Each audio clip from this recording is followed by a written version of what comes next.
Salutare, salutare! Ce să și fac de ziua mea dacă nu să muncim un pic? Dar este mega plăcut când munca ta e despre vin. Și chiar am avut un fel de revelație săptămânile astea și mă gândeam, băi, ok, lucrez în comunicare, ok, a clienți, ok, facem lucruri fabuloase și fascinante împreună și ador partea de comunicare. Dar bottom line pentru vin se pare că m-am antrenat o viață întreagă. Vreau să mulțumesc tuturor celor care mi-au urat astăzi la mulți ani pe toate canalele posibile. Telefonul meu a murit de 2 ori, deși e un Samsung nou și mă ține bateria bine, dar asta e. N-a putut nici măcar să facă față. Îmi cer scuze celor care nu le-am răspuns la mesaje. O să intru și pe Messenger și pe toate celelalte și o să răspund pe cât de repede și de bine pot. Oricum, din nou mă simt umil să am atâția oameni faini în ecosistemul meu și hai că ne emoționăm și nu are rost. Bun, după cum v-am obișnuit pe despre vin, vrem să facem și chestii diferite. Ok, ne place foarte mult să mergem în vizită la câte o cramă, ne plac foarte mult vinificatorii, producătorii, ne place să vă descriem povestea unei crame. În sine crama este o poveste și să gustăm vinurile lor. Dar săptămâna asta avem un proiect care nu că e de CSR, că nu e cazul. CSR am avut săptămâna trecută și vă mulțumim și pentru suportul de acolo. Dar avem un lucru care nu s-a întâmplat prea des în istoria recentă, și anume o țară în care vânzarea de alcool și tutun a fost complet interzisă. Ați putea să ziceți, ok, vicii, e normal să le interzică cineva undeva. Mie nu mi se pare normal, mai ales că nu vorbim de droguri, nu vorbim de lucruri periculoase pentru sănătate, vorbim de vin, vorbim de ceva mai curat sub formă de alcool, e greu de găsit. Îl storci pe strugure, îl prepari cum știi mai bine, îl pui în sticlă și îl vinzi. În Africa de Sud, guvernul a interzis începând cu martie vânzarea de alcool și tutun, lăsând o industrie întreagă paralizată complet. În momentul în care a luat naștere o mișcare globală cu hashtagul Save South African Wine, căreia s-au alăturat o grămadă de master sommelier, de master of wine, o grămadă de VIP din lumea vinului, de entități, de medii, de așa mai departe. Și o mișcare căreia ne alăturăm și noi acum, chiar dacă un pic tardiv. Asta e, suntem la început și facem ce putem să facem mai bine. În momentul în care am anunțat că facem proiectul ăsta, trebuie să menționez că am anunțat Ambasada Africii de Sud, care a răspuns absolut fabulos. Am anunțat importatorii, care iarăși au răspuns fabulos, de Winderers, Vinimondo, Vinexpert, au fost alături de noi să facem acest proiect în cât de bine se poate. Și mai ales voi, am văzut că fără un mare push pe promovare, fiindcă fiind un proiect susținut din eforturile proprii, nici nu am avut așa de multe bugete să pușuim. Ați răspuns fabulos și ați comandat extraordinare vinuri din Africa de Sud, pe care, sincer, multe din ele le-am descoperit și acum. Și bun, fără mult alt intro, o să o adaug alături de mine întâi pe Marina și apoi pe invitatul surpriză, care nu mai e surpriză, că l-am pus în numele videoului, dar este un tip absolut fabulos, o să vă placă maxim de el. Dar întâi, Marina. Bună seara! Mie mi se pare foarte haios că noi vorbim prin intermediul StreamYard-ului, unul dintr-o cameră, celălalt din cealaltă cameră, dar asta e. Eu sunt din bucătărie, Marina, unde mai trimiți tu, chiar și de ziua mea. Vă rog să se menționeze lucrul ăsta. Da, am deschis niște vinuri foarte faine în seara asta și sunt convinsă că te vei simți răsfățat. Fabulos. Marina, mă mai auzi? Da, eu te aud, dar cred că, deși Chris zicea că are probleme, că va fi furtună la ei, cred că și la noi sunt probleme cu internetul. Normal că va fi furtună, e ziua mea și sunt în bucătărie, o să vezi tu furtună după ce terminăm live-ul. Da, uite, pentru că e ziua ta astăzi, te invit să stai împreună cu noi pe ecran, n-ai voie să pleci. Nu o să facem asta, dar mă mai gândesc. De fapt, că să nu mă lasă să fumez, dar e ok. Având în vedere că vorbim mai mult despre contextul din Africa de Sud decât despre vinuri punctual, pentru că avem doar 3 vinuri, deși fiecare dintre ele este fabulos în felul său, cred că poți să stai și tu cu noi ca să animezi discuția. Bine. Și oricum ai început ziua bine cu ceva cu bule și atunci am înțeles, ai zis doar de mâncare și de băutut. De băutut, auzi, de băutură. Să vede că e ziua lui și că a petrecut astăzi toată ziua, că vorbește foarte mult și spune și lucruri care nu știm ce înseamnă neapărat. Marina, dă-mi voie să te întreb despre primul vin. Întreabă-mă despre primul vin. Dar aș vrea să spun altceva. În România, Africa de Sud, ca țară producătoare de vin, nu este neapărat atât de cunoscută ca alte țări din lumea nouă. De exemplu, cum este Chile, poate, pentru că sunt foarte mulți importatori care aduc vinuri din Chile, mai puțin din Africa. Recunosc că le mulțumesc tare mult celor de la Vinexpert, Vinimondo și The Winderers că au în portofoliile lor vinuri din Africa de Sud, pentru că altfel ne-ar fi fost foarte greu să alegem, să facem selecțiile clasicele, selecții deja de pe despre vin. Totuși, mi se pare un păcat pentru România, pentru că Africa de Sud este una dintre top 8 țări producătoare din lume. Adică ei produc mai mult decât, decât noi, în primul rând. Noi deja, dacă vorbim la nivel de lume, suntem pe locul 10. Africa... un lucru, by the way, aici trebuie menționat că un lucru care s-a întâmplat în ultimii 30 de ani. Pentru că în 30 de ani era România pe locul 8 și Africa de Sud nici măcar nu era în top 10. Între timp, uite că alte țări se mișcă și din păcate România nu reușește să țină pasul. Eu zic că ținem și noi pasul, dar știi cum e, ușor mai greu la început. Când treci de pe 8 pe 10 nu înseamnă că ai ținut pasul. Înseamnă că ești ușor depășit de ceea ce se întâmplă, din păcate. Da, dar uite, Africa de Sud este o țară care are istorie de vinificare de peste 360 de ani. Faptul că ei... Uite Decebal. Nu știu, Decebal a fost cineva care a făcut o defrișare în masă, pentru că oștenii daci beau foarte mult vin și s-a gândit că ar fi cazul să bea mai puțin. Acum nu mai avem o problemă, că și dacă nu vor mai exista vinuri în România, există în toată lumea și atunci sigur nu rămânem fără vin în România. De undeva trebuie să aducem. Exact. Dar să ne întoarcem la Africa. Africa, într-adevăr, în ultimii 30 de ani și-a dezvoltat industria și ce este absolut interesant este faptul că ei investesc foarte mult în partea de research și inovație și Universitatea din Stellenbosch este una dintre cele mai renumite din lume, a ajuns să fie din lume pentru ce studii poate să pună la dispoziția producătorilor vis-a-vis de cum vor evolua anumite soiuri sau anumite vinuri. Și chiar avem unul dintre vinuri făcut dintr-un soi local obținut printr-o încrucișare din 2 soiuri franțuzești. Puține țări se pot mândri cu chestia asta, mai ales că este un soi relativ nou și un soi destul de interesant, dar povestim când ajungem acolo. Primul vin al serii, care mie mi-a plăcut foarte mult, e drept, la Vuset eu am degustat mai multe Chenin Blanc și am degustat Chenin Blanc și de pe Valea Loarei, dar și din Africa de Sud, pentru că Africa de Sud produce 20% vinuri albe, iar Chenin Blancul este vinul alb semnătură al Africii. Este un fel de cenușăreasa, aș spune, a industriei, pentru că pe Valea Loarei se face mai mult vin, ca să zic așa cu ghilimele de rigoare, popular, pe care îl bea toată lumea. Nimeni nu pune neapărat accent și nimeni nu îl vinifică într-o manieră foarte elaborată și elevată. Dar ce s-au gândit cei din Africa de Sud? Hai să luăm strugurele ăsta, că se potrivește foarte bine la noi, și să-l ducem la un alt nivel.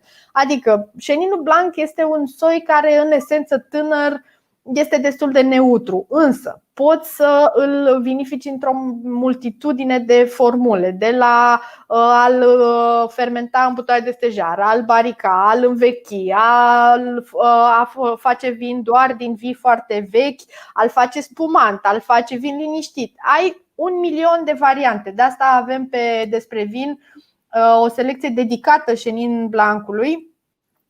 Only Chenin se numește, unde aveți un spumant, unde aveți vinul ăsta pe care îl degustăm noi acum, care se numește Petit, și unde aveți un vin de pe vii vechi de peste 38 de ani. E foarte interesant să vedeți cum poate să arate Cheninul în toate cele 3 variante.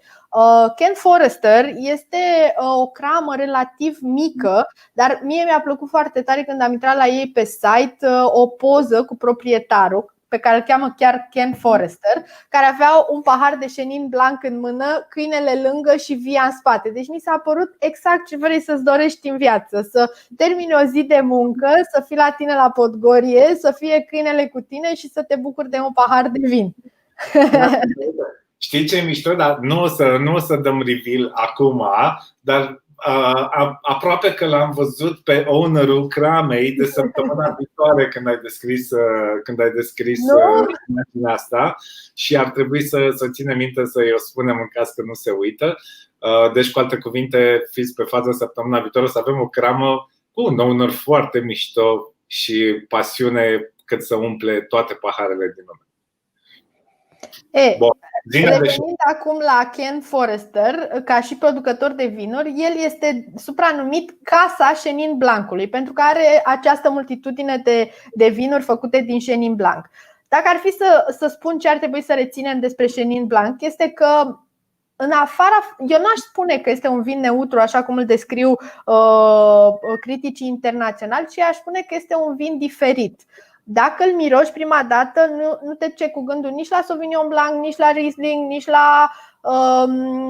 la Chardonnay, nici la Viognier, la niciunul dintre soiurile albe. Este un soi atât de autentic în felul său, prin această eleganță. Și ce mi se pare interesant este că, iată, avem aici 2019, care este cel mai nou an al acestui vin. Totuși, el are o paletă destul de largă de arome de vin evoluat, adică caise confiate, adică ușoare note.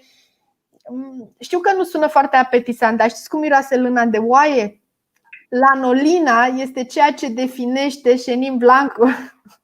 De ce râzi, Alex? Povestește-ne. Asta obsesia ta cu lanolina și cu... E un vin, mie mi se pare un vin foarte aromat și mi se pare un vin foarte ușor de băut, la modul cel mai serios. Iar eu nu prea sunt băutor de vinuri albe. Sincer, cam 80% din vinurile albe pe care le beau șpriț. Știți foarte bine că nu ne ascundem. Dar ăsta chiar e un vin care intră. Deci intră ușurel. Nu mi-a gândul de la un roșu, adică seara clar, și mai ales că s-a făcut răcoare afară, tot la roșii stau cu gândul. Dar de appetizer, not bad. Și vreau să vă mai arăt ceva. În Africa de Sud, multe dintre vinuri sunt cu scruchep. Și v-aș invita să nu vă speriați de lucrul ăsta, pentru că doar păstrează prospețimea. Și chiar dacă avem vinuri roșii care au scruchep, ele sunt făcute de consum curent. Nu sunt neapărat vinuri de ținut în vinotecă foarte mulți ani, de preferat de băut de pe un an, să zic pe 2-3, ceva de genul ăsta. Așa că, na.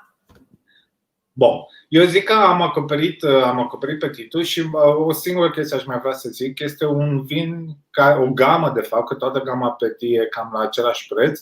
E la un preț extrem de corect. Așa că uite că poți să călătorești și cu bani puțini și să descoperiți lucruri noi. Dar haide să nu-l mai ținem în backstage și de acum we switch to English, because we need to add to the screen our main star of the evening, Mr. Chries de Vries.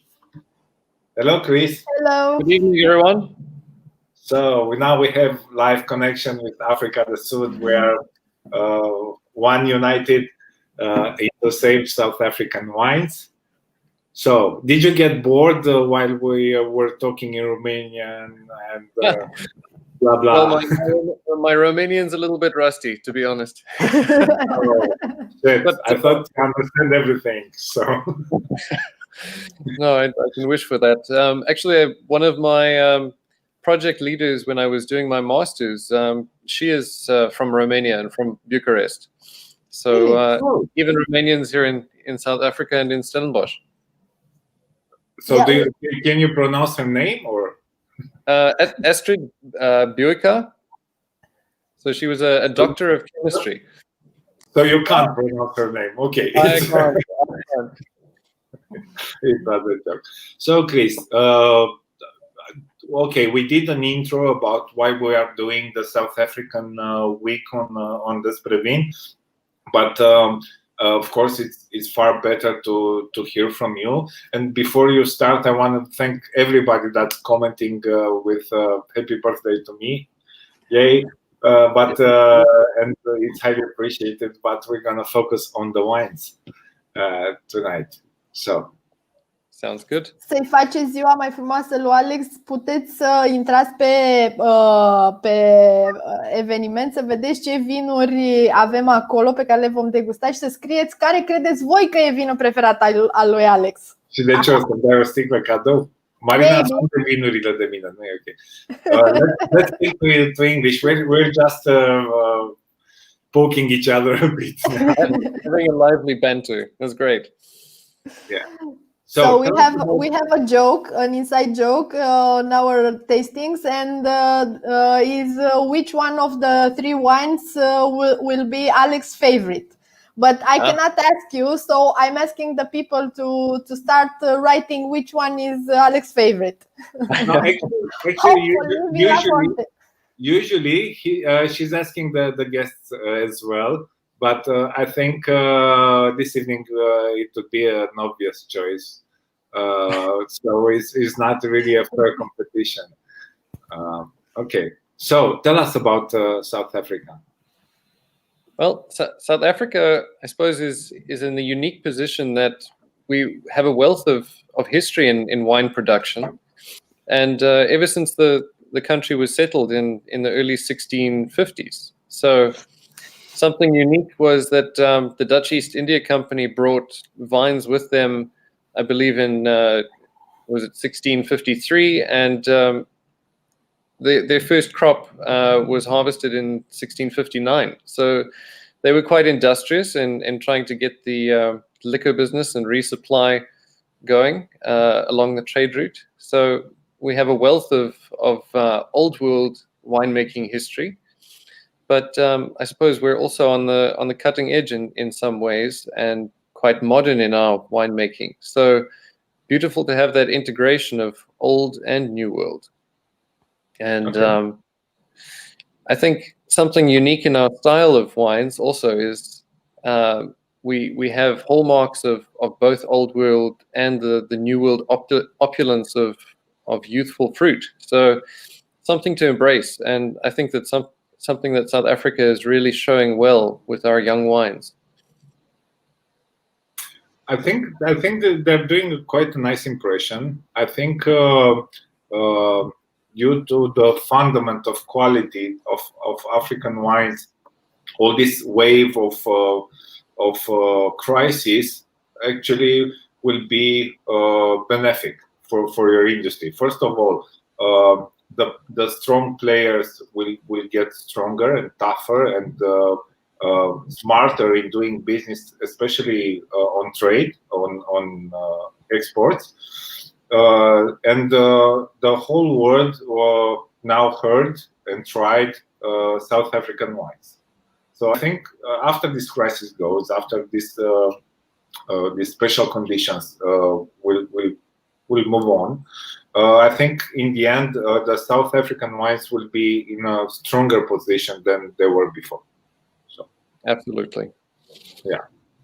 So we're happy to help. Now we're like shareholders in South African wine. It's wonderful. It's wonderful. Actually, South Africa is the dream destination for Marina, and she made me promise to take her there in one of our holidays. So as soon as the travel restrictions are over, we'll knock on your door. You know, it's gonna be like absolutely.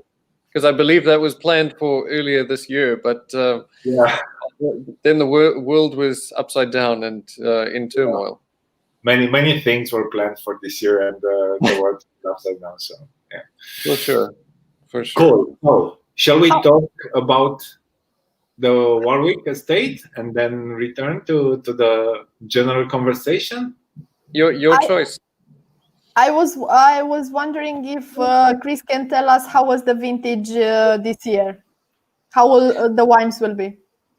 Absolutely. So I think 2020 is going to go down in history as a great year for the South African industry. We had really good flowering conditions last year, and leading into this year, we had a better situation with water after an extensive drought. So we were far more prepared going into this vintage, and also with a greater health and vigor in our vineyards. So also the drought enabled farmers to really zone in on their top performing blocks and really focus, sometimes pulling suboptimal blocks and really allowing the industry to pivot and focus on better production practices. So 2020, I believe the quality to be exceptional, and most of the industry was able to bring in their harvest before we had strict lockdown conditions. So unfortunately, it was late in March that some producers were told to stop producing, no harvesting for some days while our industry body was negotiating with the government. And of course, then they relaxed some of the rules and allowed us to finish our harvest. But then unfortunately, they then placed further restrictions on the sale of liquor. So it's been a difficult vintage for producers to keep afloat. But the vintage itself went incredibly well. So we're quite excited about what we have in our cellars at this stage. Nice. Okay. I can't wait. That's exactly because in South Africa and in Southern Hemisphere, March is the, as we say, suntem în campanie, is the harvesting period. So yes. Exactly. And for most producers producing red wines, this is right in the middle of their season. They're only midway through harvesting their Merlot, Cabernet, red varietals that need longer hang time. So it was tough, but I believe in the vintage. It's really going to be a great one to look for. I can't wait. Tim Atkins wrote in his report for the 2019 wines that it's the best vintage from the history of South Africa. So probably 2020 will be better, right? Even better. Marina, your mother is calling me. So more birthday wishes. Yeah. So we're doing something wrong. Yeah. Well, I think we're too close on the screen or something. No, she's not watching. She just remembered that it's your birthday and she finished her job and wanted to say happy birthday. So I know. I was just kidding. I know she's cool.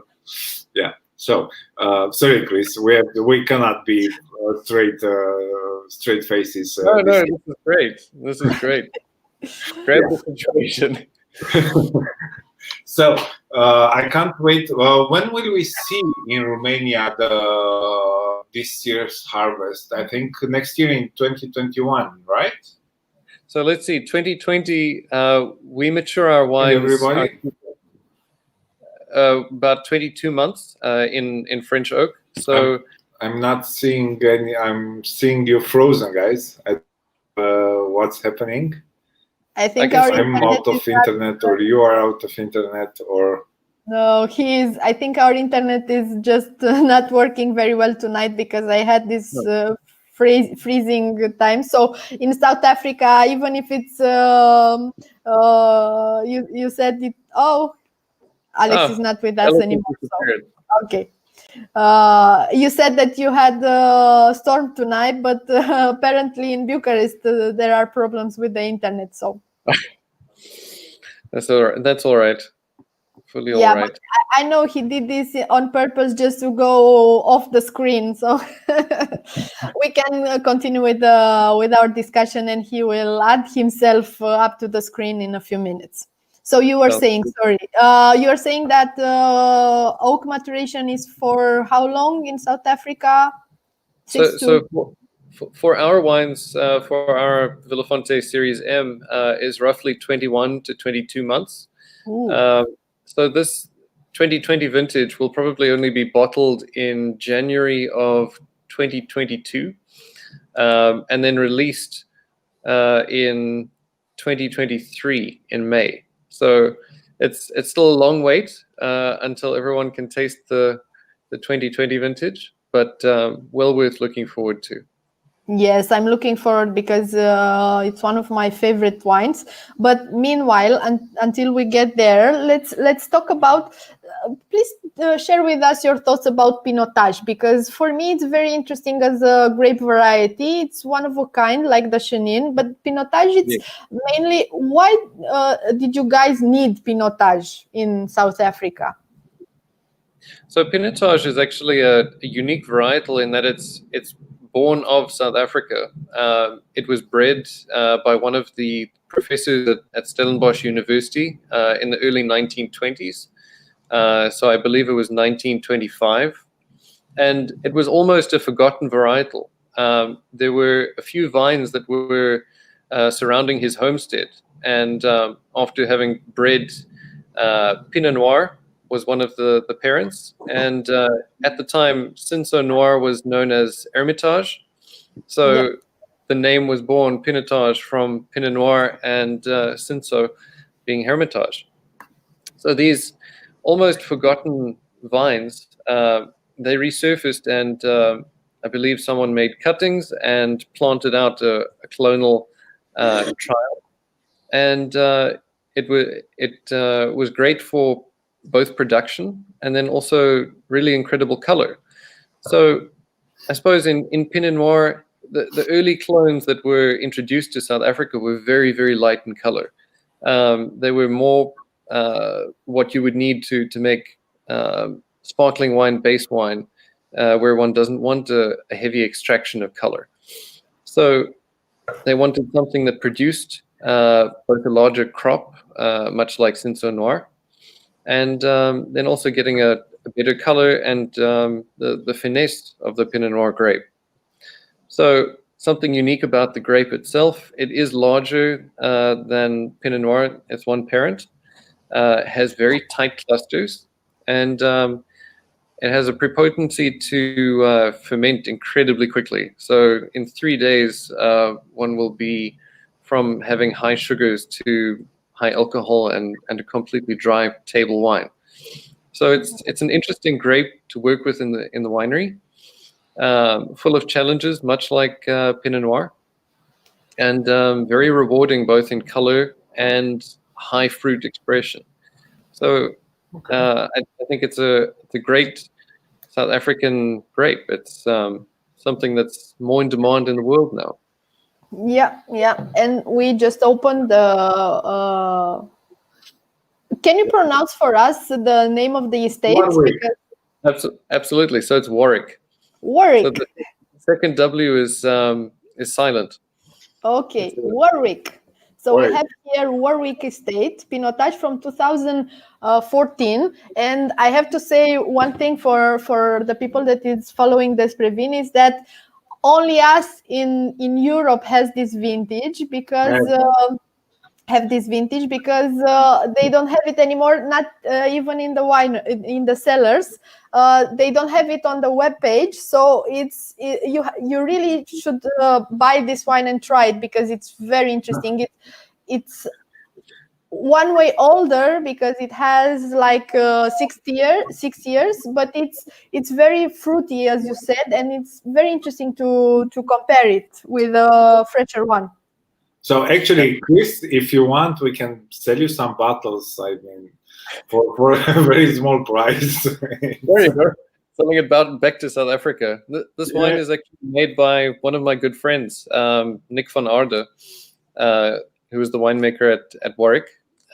He's since moved to Oldenburg Vineyards, but in 2014 he was the winemaker, and 2014 was an interesting vintage in that we had warm weather and then it was tempered by some rainy conditions, so harvest wasn't always continuous, with some breaks in ripening, and then it tapered off to be a cooler end to the season in March to April. So I love this part where a winemaker would remember 6 years ago how was the weather per month and how the wind conditions and the soil and the production and so it's amazing, because these people, I'm talking to the viewers now, actually these people live for the vineyard, are in the vineyard, are barely sleeping during the campaign, the harvest campaigns, and that was so important when Chries was telling us how they stopped the harvesting, because actually a winemaker would decide the day a certain vineyard should be harvested, a certain kind of grape should be harvested for optimum condition to make the best wine he can do out of those grapes. So it's fascinating for us actually. So exactly. And I suppose the beauty of wine is it's reflective of both time and place. It's a time capsule of history. It tells a story of that vintage. So for example, the 2014 wines, they're often a cooler, they're not opulent, they're slow to open, but if one gives them time in the glass, they really have a nice lift of perfume after some time. So they need more time in the glass, and it's reminiscent of that cooler end to the summer. Yeah. It's very nice. For me, it's I had it before, but now when I open the bottle and when I pour it in this big glass just to give it enough air, I think it's one of a kind grape variety. It's one way fruity, then a bit smoky, then a bit like some white pepper, maybe white, like condiments, but for food, not for sweets, not sweet condiments. But then I don't know. Actually, what would you pair it with regarding food? So I really like pinotage with game, with venison, which complements that smoky, high noted. I mean, it's very high noted in fruit sometimes. So that pairs quite nicely with game, is my feeling. Okay. Yeah, I would agree. But would you use it with like Lebanese food or Arabic kind of food? With all the condiments there. Yes. With the spices in Lebanese food, yes. I think that would be a good pairing. Yeah, for me this is I think pinotage in my head, it's with Lebanese food. I don't know why, but this is what I. So people that own Lebanese restaurants in Romania, maybe you should try listing this wine, because Marina is a huge fan of Lebanese. I'm also a huge fan of Lebanese. We always have like hummus in the house and everything. Yes. So actually, I think you're very right, Marina, and I can see that along that very diverse assortment Lebanese table with all kinds of tastes. I think it would go great. Cool. Yeah. So shall we move to the star of the evening? Yes. First star of the evening. So the star of the evening. Are we ready to move to the star of the evening? I think so. Shall we? Yeah. Cheers. Here we go. Cheers. The difference between our wines is that it's 8 years, 7 years difference between the wine. So first I'm tasting the 2010.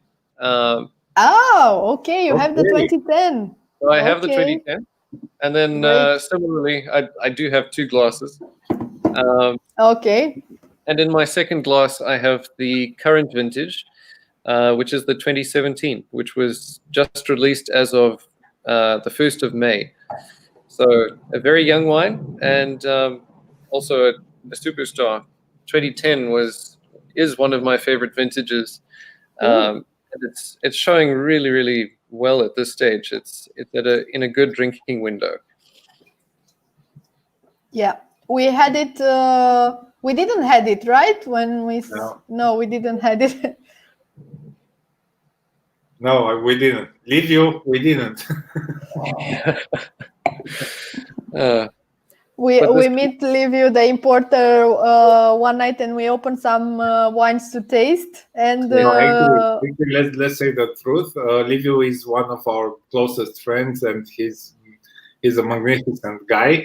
And actually, not even a week ago, I think a few days ago, we went to their house. They have a very nice backyard and a small table, and we ate sushi and cheeses and drink a lot of wine.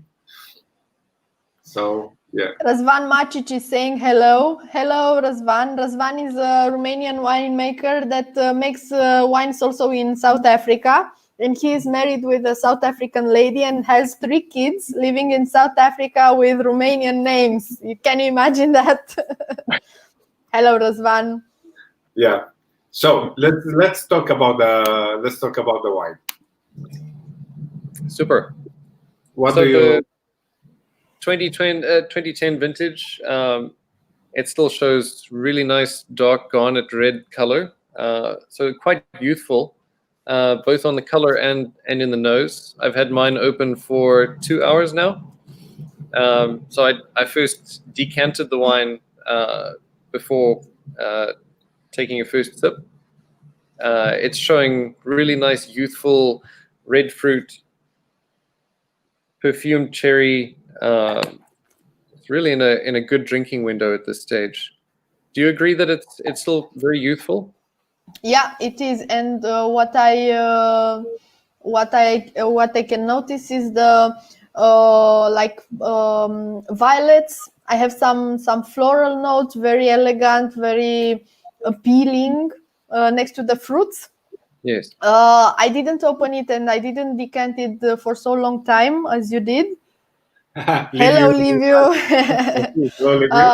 But I think it's still very, very, very good for drinking, and I think that it could be drink for at least 2-3 years from now on. Absolutely. Actually, what happens, and I need to point this out.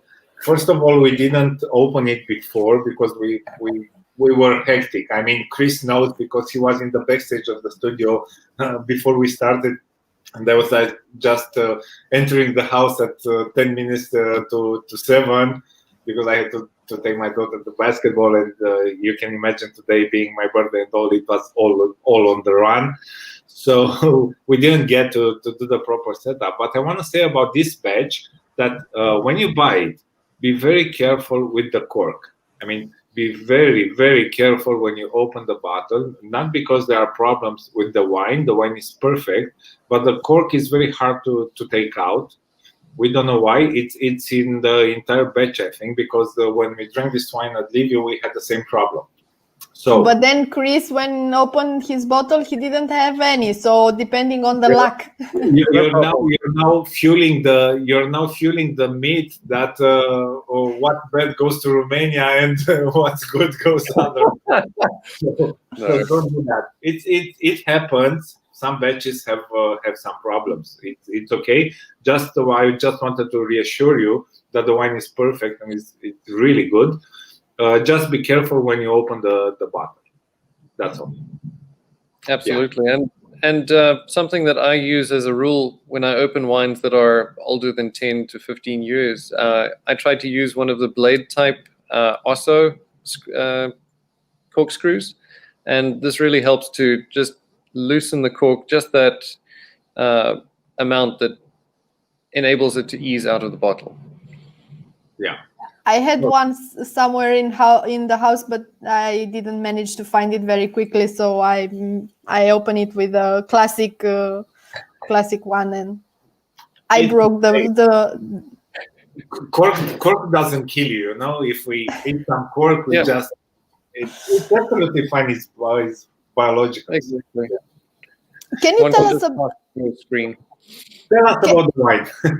Not the wine, the winery, about Vilafonte. What's the philosophy? Just a second. I wanna talk more about this wine because I think it deserves a bit more attention. For instance, I have two questions in mind. What were you aiming for designing this wine? What was the image, the goal? So I suppose to answer that, I have to go back in time slightly. So the vision with the Vilafonte brand was initially to create one wine, which was initially just the Vilafonte wine. But with the first vintages, before we formally released in 2003, so 2003 was the first vintage released of our Series M and Series C. But in previous vintages, just getting to know the individual blocks on the estate vineyard, Zelma Long, the one partner in the business who's the winemaking partner, she noticed two distinct styles within the small 14-hectare parcel. And instead of losing the resolution, she decided to make two blends. So Series M, the M denoting Merlot, and later also Malbec as important varietals in the blend, and later and Series C being our second flagship wine, the C denoting Cabernet and Cabernet Franc, the leading two varietals in the style and expression of the wine. Okay. So Series M was meant to be a more fruit-driven style, with more finesse, a little bit of mystery in expression, and on the palate especially, more of a fresh fruit drive, more luscious, succulent interaction with the palate, and then also less oak expression. So something with a little bit more poise, not a heavy wine, but exceptional fruit drive. Yeah, you should go into politics because actually you managed with one answer to answer to my question and to Marina's. And, but I can go deeper, obviously, into the history of the brand. Yeah, of course. You are the winemaker there, so. Yeah. Yeah. So I suppose let's go all the way back to the start. The name Vilafonte, and then also, sorry. The texture on the label, so anyone that has a bottle with them, if you go ahead and touch the label, it's reminiscent of gravel. So Vilafonte is all about the soil on the property that we have. It's the name of the most ancient documented soil, which we're fortunate to have on our estate vineyard. So these Vilafonte soils, they're deeply weathered, being the oldest soils known to man, and they have this increasing size of gravels as one goes deeper into the soil profile. So this is reminiscent on the label. It also gives a beautiful link between that vineyard and the expression in these wines. They are from this special piece of land, and it's a terroir driven wine. Okay. And then I suppose it took some time to come upon the name. So there are three partners that started the Vilafonte wine. Two from California, a husband and wife team. Doctors Phil Vries, who's a doctor of viticulture, and his wife Zelma Long, also now a doctor. Both of them are experts in their field and highly regarded as some of the most well-known winemakers in the world. And they came to South Africa first on invitation. After the apartheid sanctions were lifted, the industry needed to be exposed to what was going on in the greater world, and so they sought out some experts from elsewhere, and Zelma Long judged on a wine competition, and then based on her review of these wines, was asked to give critical input. She and her husband fell in love with the country on their first visit. So later on, they were asked to partner in a business. Would they be interested in a piece of land? And Phil obviously did a very extensive analysis of these soils and was intrigued with these ancient soils. And with their specificity and focus on making red wines, this was the perfect site for Bordeaux-style blends. And I suppose that brings it back to these Series M and Series C. They are Bordeaux-style blends, stylistically different. So one being Merlot-driven, it's more reminiscent of a right bank blend. And the Series C, Cabernet-led, more left bank blend. Left bank. And something more interesting. So I mentioned that Malbec is important in the Series M. This only became apparent toward the end of the 2000s. So 2009 was the first crop from a second planting of Malbec in, when was that? The early 2000s, 2004. And this showed particularly well this perfume of violets. So bringing back to your comment, Marina, this is something that comes out through and through from our vineyards, is that beautiful perfume of violet. And Malbec actually made the largest contribution in 2009 to the Series M blend and was the largest component. So since 2009, it's been a bit of a play between Merlot and Malbec, which is the leading variety. And we never blend to a percentage. It's really trying to maintain a snapshot of the vintage, so they're reflective of the vintage, but then also maintaining our house style. So from vintage to vintage, one of my bosses, Mike Ratcliffe, I'll take him a glass of wine from a different vintage, and he'll say, "Yep, tastes like Vilafonte." So then you've done something right. Yeah. Actually, we can understand you very well because this Previn, it's a very young project. Actually, it was a project born in the crisis. The launch date was April 13th, so you can imagine. But actually, what we've noticed is that people doing what we are doing. So we had like a week celebrating Spritz. You're familiar with Spritz, yeah? Because we don't believe in that, high nose wine drinker that only used to fingers and so on. We just want people to enjoy wine however they like it. So yeah, we are Spritz drinkers, especially during summer. So why not?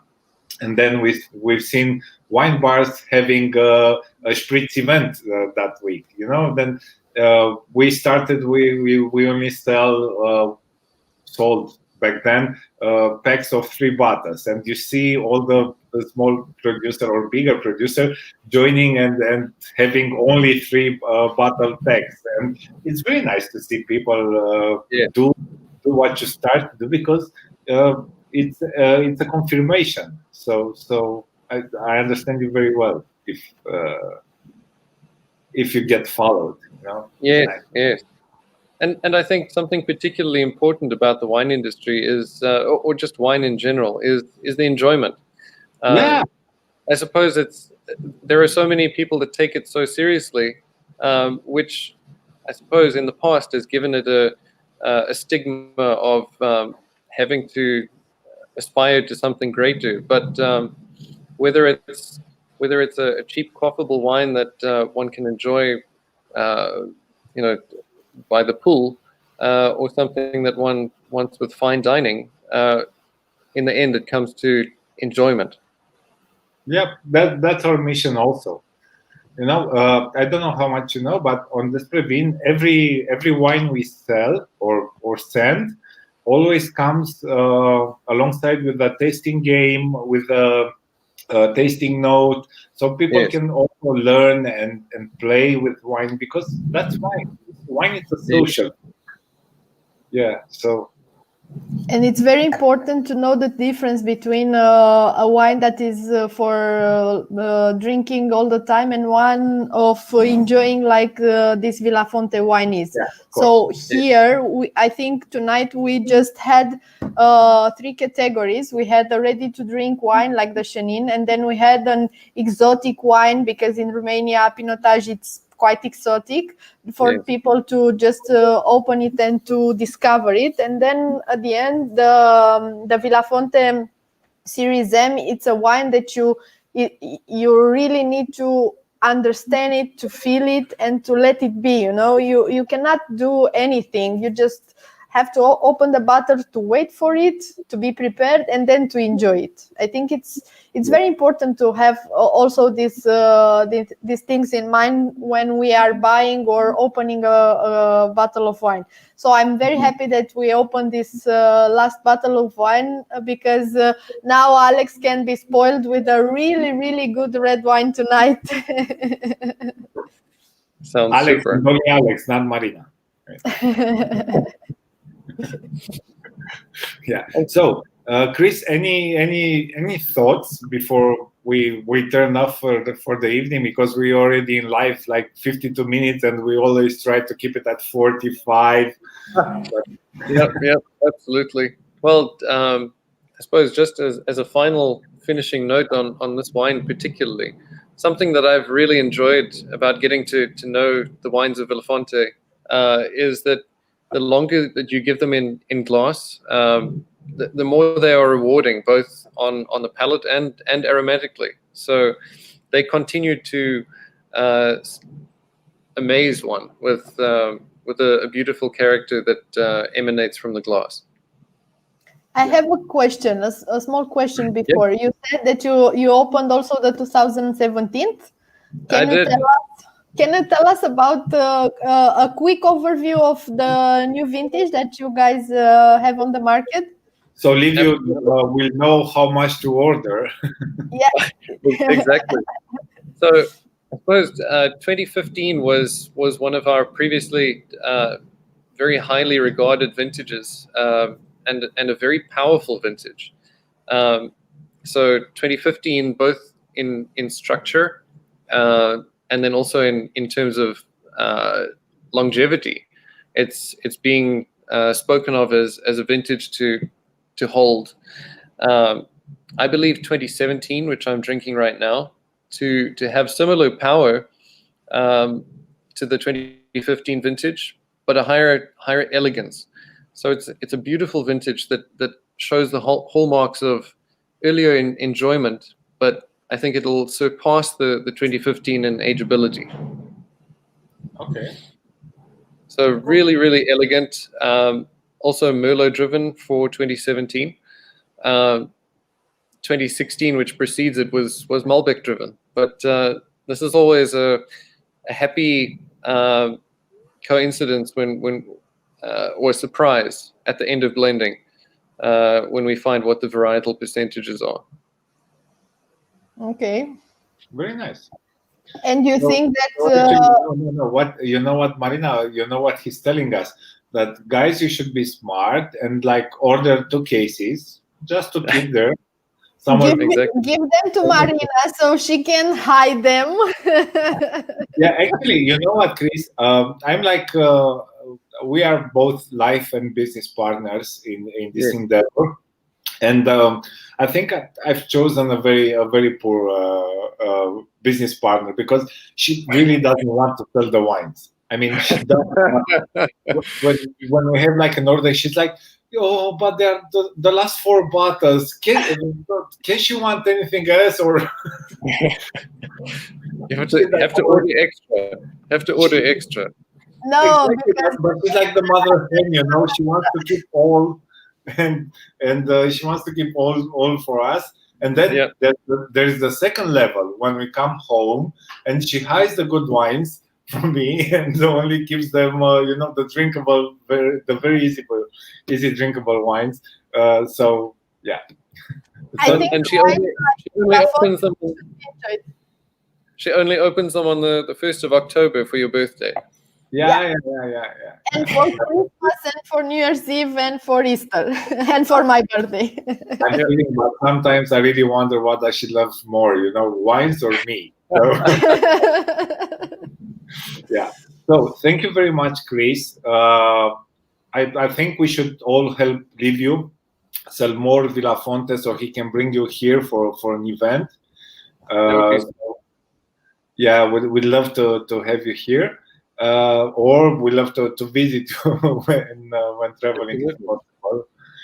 It was very enjoyable this evening for us. So what can I say? Best of luck to you guys, and hope everything will come back to normal as soon as possible. Thank you. Thank you very much. Thank you, and thank you, Marina.